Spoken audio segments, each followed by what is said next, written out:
So I first want to thank you for being with us today, Deborah. And I know that you're going to share with us a little bit about your art practice and about your artwork that's a part of our current exhibit, Ashe, Unity, Peace, and Power. What would you like to start off by sharing? That it has been a wonderful exhibit, some really talented artists, and I feel very humbled to be in their company. Um, I created this piece, Sisters of Unity, just for this Mm-hmm. show. Right now, I'm feeling really close and bonded with the women around me and in my life, and those that uh, have helped and have pushed. And um, I just feel real close right now, Mm-hmm. and about all of that. Yes. Not having sisters, Mm-hmm. I have new sisters now. Mm-hmm. Um, so it's been a great journey. The artwork itself is just me learning, actually learning to draw Mm-hmm. now. Mm-hmm. Um, and so I'm feeling more confident about letting other people see it. Yes. um, but the sisters, she is the main character. But they have her back. They Mm-hmm. have her back. And they're a unit. The background of it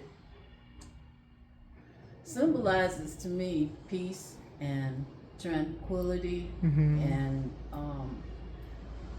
it just all seemed to fit together. Even the grass, which I never drew grass before, but I thought it was a good thing to do, and I liked it. So Do um, you associate being in nature with tranquility and peace? yes, I Mm-hmm. do. Mm-hmm. Even though I'm one of those, I'm really an indoor person, Mm-hmm. but when I am out, I do enjoy it. And I ask myself often, why don't you do this more often? You really do like it. Mm-hmm. Um, but I thought the grass, it just added something more to it. I didn't put a whole lot of thought into it. I just kind of let it flow. Once I had the idea of the sisters, I just kind of let it go, just Mm-hmm. intuitively. Let it, Intuitively. yeah. I know, like myself and you, there are a lot of artists who create more from an intuitive place. Do you find that there are certain moments that strike you and you're inspired? And how does that process come about for you when you began to create intuitively? Something will just pop up. It can be something simple as a color, how this color will work with that color, Mm-hmm. or this shape with that. How they blend together. Um, I don't give it a lot of thought. I tend to overthink things a lot. So when I'm working, when I'm drawing, when I'm doing art, I don't want to think about it. Thinking gets in the way. Mm-hmm. So I try not to think about it. Just let it happen. Mm-hmm. And I try to do it all like this was 2 days. Mm. Once I start, I Yes. won't stop until I'm either finished or I'm exhausted, one of the two, and then I'll start the next day. Mm-hmm. Your background is also in abstract artwork. And when I look at Sisters of Unity, I see elements of abstraction. Can you talk about that process of incorporating abstraction into your work? My work basically is the abstract because, like I said, I'm learning to draw. So it was always abstract. It was things that didn't have to look like anything in particular. I've always liked shapes and design. So a lot of it is just putting a shape together. Will this shape go with this? So it's, like I said, not a lot of thinking.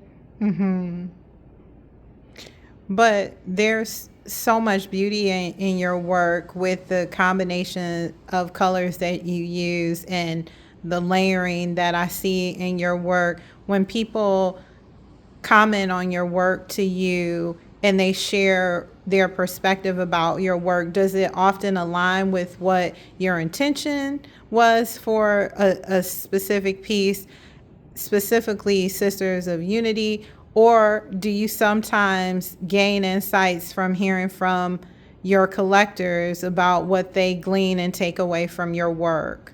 I do. Sometimes it's the total opposite of what I thought. And when I do it again or try to do it again, I will incorporate what it is that they've said. My collectors, my friends have a lot of input into what I do. They were instrumental and still are in making me believe in myself. So yeah, and I'm open to critiques and criticisms, good, bad. It doesn't matter. I take it all in. I don't take it personal, but I take what I need from it and I use it. Yes. Now, you've been creating for several years now. You, even from a young age, I know that you were an artist, but can you kind of take us back and describe the exact moment that you can remember calling yourself an artist? It hasn't been that long ago. Probably maybe 3 years ago. Okay. I think for the first time, I think it was when I realized that people wanted to actually buy it, because that just kind of blew my mind with that. But growing up, I wanted to draw on things and make things and use my hands, and I always have. My first love was photography because I couldn't draw. If I saw something, I couldn't draw what I saw, so I took pictures of it. And so my first exposure to art exhibits was photography. But I, transitioned. But I still wanted to draw, no matter what. I wanted to learn how to do that. So I'm actually doing what I always wanted to do now. And I'm so glad, as I'm sure other people are, that you are, because while I know that your work, like many artists, is very personal to you, it also has an impact on those who view your work, and you've had a positive impact, and I know that you're going to continue to have a positive impact on the art community and the community at large. And I just say thank you for being a part of our current exhibit.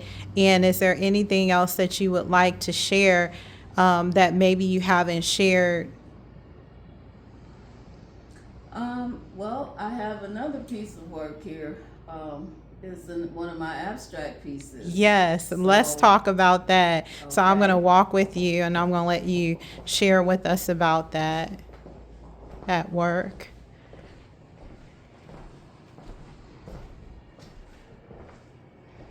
Now, this is the abstract celestial landscapes. When I first saw your call for art for your opening, and I saw it said something about landscape on there. That's so right. I made this for that, and it's texture, and it's using my hands to make the shapes and the lines. Yes. It doesn't look like, it's 3D, but it actually is. It is.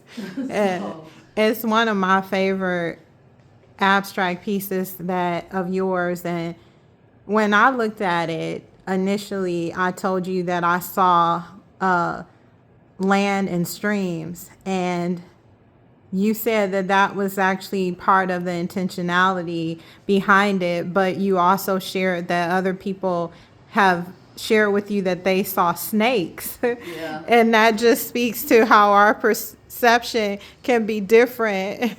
Yeah, I can see why, people say that.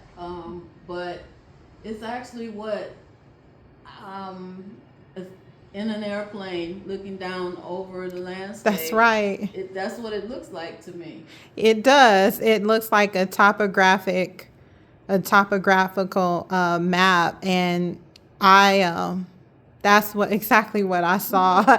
And then the when you look at streams from above, sometimes they do look dotted, Yeah. in some places, and then all of the crevices that are in the landscape, the physical landscape, sometimes look exactly like what your abstraction looks like here. Yeah. And so the fact that you chose to work with black and white, can you talk a little bit about that? Um, yeah, black and white. Being a photographer in the beginning, that I love black and white Mm-hmm. photography, and all of my best pieces I thought came out if I use black paint and white paint together. Mm-hmm. Uh, they do some interesting things together. When I do a paint pour, it doesn't.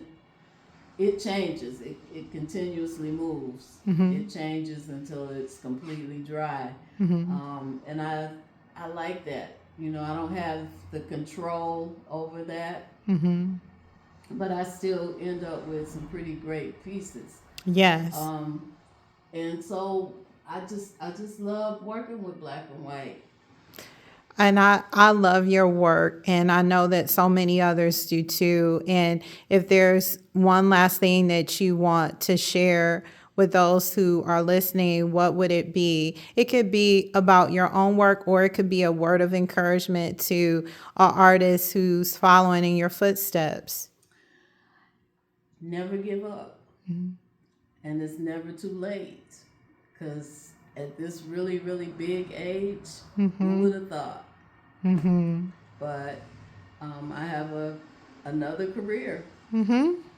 at age 75 almost. So. That is so awesome. And so I just say thank you once again for sharing with us, Deborah. And we can't wait to see even more of your work. And before I close out our interview, I wanted to say that people love your paint poured bookmarkers, and every time people come into our store and they purchase books, they will always purchase your bookmarkers. And so can you, before I let you go, can you just briefly share your process for not wasting any of your paints and how you use your paints to create the paint pour markers? If I'm doing a paint pour, of course it's messy. The paint drips off the canvas, and I let it dry and save it, and then just cut little pieces and put into the bookmarkers.